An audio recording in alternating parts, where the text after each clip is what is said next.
I'm Lady Zooty. I'm 61 and I'm a retired midwife. I think it's about time there was a more balanced view presented on what we all know goes on, but it pretends it doesn't go on in the media. And I want it to be identified because I will not be made to feel ashamed of my lifestyle, because I don't think it's wrong. I suppose the usual thing when you're 18, 19, you drink.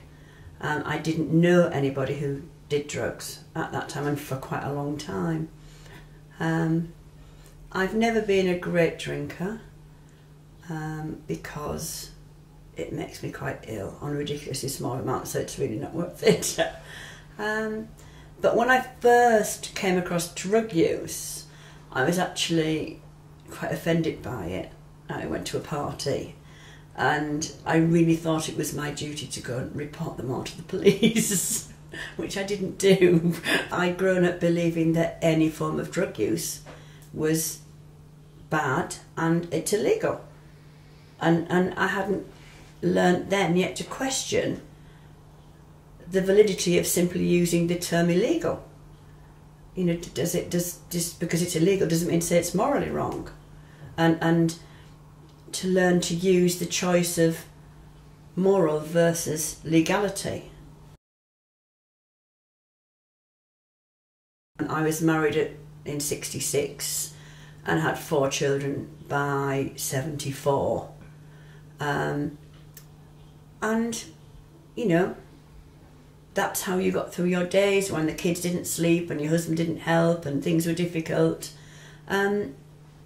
You just went to the doctor and said I was stressed, and there you go, Valium. That generation, most of my friends, we were on Valium, prescribed Valium, because we were all stressed out, and that was the way that it was dealt with.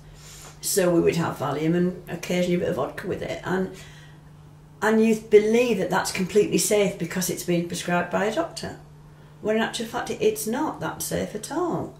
And you end up drifting through your days in this kind of zombie state that becomes normal. And you see, with hindsight, it's easy to say these things. At the time, I think it was needed because I didn't know any other way. I didn't have close friends because we were all basically in the same boat, and it was all just get through the day without beating your kids to death. It wasn't until my husband and I actually moved to live in Glastonbury and met lovely people for whom drug use was a normal part of their life. And then I thought, well, I have to reevaluate how I feel about this and what's really going on, and give it a try, really. So I did, you know, smoked a bit of cannabis, not a great deal, but that's what I did. And then it was, I would think, another 12, 14 years before I did anything else. When I kind of thought about, start with ecstasy, which is the second drug I took, and spent a couple of years reading everything I could about it. I went to a talk by Nicholas Saunders about ecstasy and really thought, actually, this sounds like a good thing. It sounds as though it opens you up and makes you feel better. And how bad can that be? And it proved to be a really good turning point because it takes away the fear. It takes away the fear of other people, of what you're doing, and it just means you can go out then and be yourself and connect with other people, and that's great. In my kit for taking ecstasy, I had thermometers, blankets, water, bananas, everything I could think of that would deal with whatever the physical dangers they said was surrounding them. And I know I have a problem with temperature control anyway, so I first did ecstasy outside, so that you don't have that overheating problem. It was the night of Fatboy Slim's free party on the beach, and it was just lovely. It was just lovely for me, as quite a quiet, shy person, to be able to wander among this crowd on the beach and say, hi, I'm 54 and I've just taken my first tea and isn't it wonderful? and to get the response back, everybody was, hey, that's great, have a good time, enjoy it. And just that feeling that everybody was there simply to enjoy themselves, simply to connect with the people around them, enjoy the music, enjoy being outside. I'd never had that before. And it was great. I would think maybe 3 weekends a month we would do. And again, in the beginning it was mostly just outside, sitting in parks, sitting on the beach and so. It must have been 4 or 5 months after that before I started going to clubs with it. And how many pills a night were you taking? I would think even at the most, only maybe 4 or 5 over a 2-day weekend. And as I've, because it doesn't leave you, the way it makes you feel doesn't, you never get back to how you were pre-ecstasy. So now I can go out and have an entire night on 1 pill. I don't need that amount of chemical. It's just nice to have that little bit of, let's start you off like that, and then you're into it. It's part of the housekeeping. It's what I look at my things and right, we've got 2 parties coming up, we will need this, and you budget for it. Because we don't drink and don't smoke. So that's what our socialising, our party bill goes on. Do you think taking ecstasy at the weekends was affecting your performance at work during the week? No, not at all. I don't get any hangover from it. It's just a good night's sleep, a good meal, and you're back to normal. No come downs? I did get a bit of a calm down because I've always had mood swings. But I take 5-HTP and that minimises them. And also because you're prepared for it. It's almost like people who drink are prepared for a hangover. I'm prepared for that Wednesday. I know that I'm going to feel a bit, but that's all it is when you get through it. Little bits of cocaine. Not really a party drug for me. My favourite is ketamine. I really like my ketamine.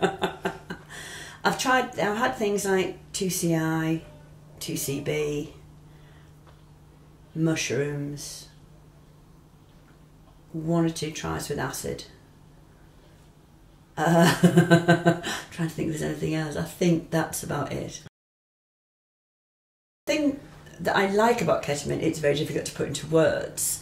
I suppose the way I use it is if I'm going out or going to a party, because I get quite nervous, if I start with a bump of ketamine, it's like your first drink of the night that you can just relax and chat to people. I like it when I'm dancing because it makes the lights all spangly, it makes you feel relaxed. It does something to the way that you hear music.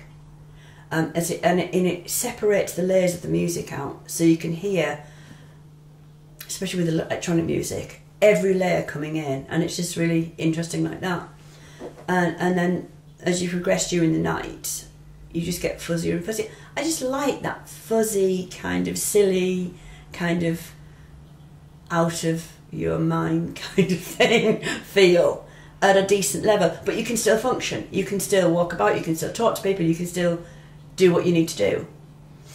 And then other ways I take it in a home setting is to take a lot of it and listen to classical music, and that is another beautiful experience, but a totally different one. So you get 2 different sides to the one drug. I used to think I took quite a lot till I talked to other people, and I don't. I don't know, kind of a party weekend which will start kind of Saturday evening, go on till like Sunday night, 1 gram, maybe 1.5 grams. Again, it depends on whether there's parties going on. I don't go out dancing as much as I used to. if there's not a party, then I tend not to take it. But sometimes we've had a run where we'll have like 3 weekends on the trot, and I'll use it then, and then might not touch it again for another month because we're not going out. Do you worry about the effect it's having on you, any negative effects it's having? Not really, because it's a very safe drug. It's used medically. It's just dissociative anaesthetic, and as if someone's sort of aware of how that works. I mean, I don't know. I think the biggest danger is probably is you like fall over. I'm not really aware, and I've looked at the research of any long-term effects. Where you are and how you feel affects how the drugs affect you. And well, for me anyway, it's no good me taking a drug because everybody else is taking it, or if I'm not in the right mindset to do it, because that's when you get a bad experience. And it's not the drug, it's the fact that it was wrong for you to do it that time and in that place. If you're taking something for the first time, take it with friends who have taken it, who are prepared to stay sober to look after you. Know what to expect it to do to you, and take small amounts, and learn to handle what it does to your body, and learn to appreciate what it does to your body. I don't think I've ever got to the stage where I actually don't know what's going on, and I can't remember what's going on. I think they take things without knowing what they are. They take too much. They mix them with alcohol, which is virtually always a recipe for disaster. And just binging is a really bad thing. And that just seems to be the culture among young people especially. If one's good, 5 must be better. And not being aware of what your body needs to be able to cope with whichever particular drug you're taking. Going out drinking, and not drinking water, not cooling down, not resting.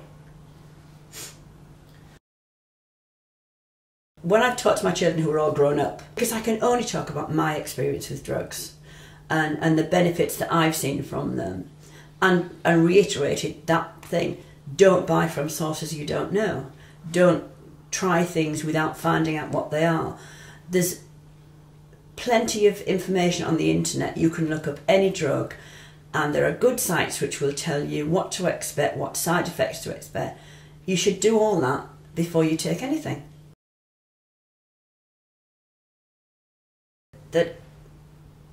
I think that lots of drugs are quite beneficial, but they're not for children. They're not for young people. You need to get your head together and do your growing and find out who you are in life before you start messing. And I really think that is a problem, that you've got 15, 16-year-olds taking stuff that I really would not think is a good idea, even though it's good for adults. And I won't lie to them, that's the other thing. I refuse to tell them lies, because once you start to lie to them, they're never going to believe anything you say. Do you see yourself as a criminal? No. No. Why not? Because you are a criminal. Again, it's the line between morally wrong and legality, because the law can change at whim, and if the law changed tomorrow, how then can something that was illegal today, wrong today, be right tomorrow? So I go by what my conscience tells me is right and wrong. I don't hurt anybody. I'll do my best to help people. And if I want to sit in here and get wasted with some friends, that's not wrong. And I know the law says it's wrong, but at one point the law said that slavery was right. It's not. It obviously makes it more difficult sometimes to acquire drugs. That's the effect it has. I mean, why drugs are not legalised so they can be controlled in their quality and make it safer for people to use recreational drugs. And that would do away with so much of the criminality and the dangers involved. I don't understand where the government's coming from by simply refusing to even talk about this. I can enjoy myself without taking drugs, and do. But it enhances my experience, and I'm not ashamed to say so. I've had arguments with friends who don't take drugs, and it is, oh, you can't go out without taking a pill. I said, okay, I'll go out without taking a pill, you go out without having a drink. But that's part of going out. I said, well, that's part of my going out. And they don't see that as the same thing. Or, okay, we'll spend tonight and you won't have a cigarette. Because they're drugs. They're just glossed over because they're legal. Do you think you're addicted to any of the drugs that you take? No, because there have been times when I've thought, actually, can I do this without, say, taking a pill? Can I go out and dance without taking a pill? So I've gone out and danced for an hour or so without taking a pill. And I thought, okay, I can do this now. I'm not enjoying it as much as I would, so I will go and take. But I can do it. And it doesn't bother me if we go for weeks and don't go out, and so I'm not taking anything. So, yeah, I don't think I'm addicted, really. I like it a lot, but I'm not addicted. It's historical circumstance, isn't it? That's all it is. And purely arbitrary as to, you know, the government at the time or what's political at the time. And again, I just don't think it has anything to do with the right or wrong of it. It's just the way it is. I suppose something that came up this weekend when we had a house full of friends and we're sitting round and playing, I don't know, blowing fluff around the floor or making beaded necklaces, and we look around and we think, this is what we all do. We're all on copious amounts of various drugs. The Daily Mail think we're out in a gutter lying somewhere or beating up old ladies for our drug money. And this is the reality of it. Is a group of friends having fun together and not hurting anybody. And that makes me angry that that side isn't shown. There are some drugs I won't touch at all. G's the main one. Because I've seen too many people being too ill, like, you know, passed out. I've seen people vomiting blood, and when you ask them what they take it for, oh, it's a bit like ecstasy. And I think, well, if it's a bit like ecstasy, take ecstasy, which is 1,000 times safer, and don't risk that. I wouldn't particularly take heroin because I don't want to go down. I don't want a drug that closes me down and shuts me off from the world. I want drugs that open me up to new experiences and to be able to explore what's going on in my head. I've taken cocaine at parties and stuff like that. I don't get a buzz from cocaine. I know that some people do. I don't. It's very useful if you're flagging a bit. Take a bit of cocaine and you're suddenly quite awake again. Without being speedy, you're quite awake again.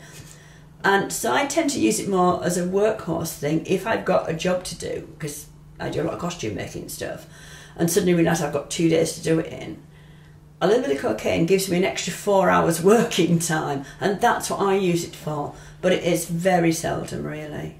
I can see why people, there's something seductive about it, that if it's there you want to take more of it, which is why it's dangerous. I just know that it's one of the few drugs that if I've got it in the house, I'll sit and think, shall I have a cup of tea or shall I have a bit of cocaine? And that's not good. The other thing I don't do is speed, although I quite like the idea of buzzing around like a maniac. Blood pressure problems, don't do speed, just in case.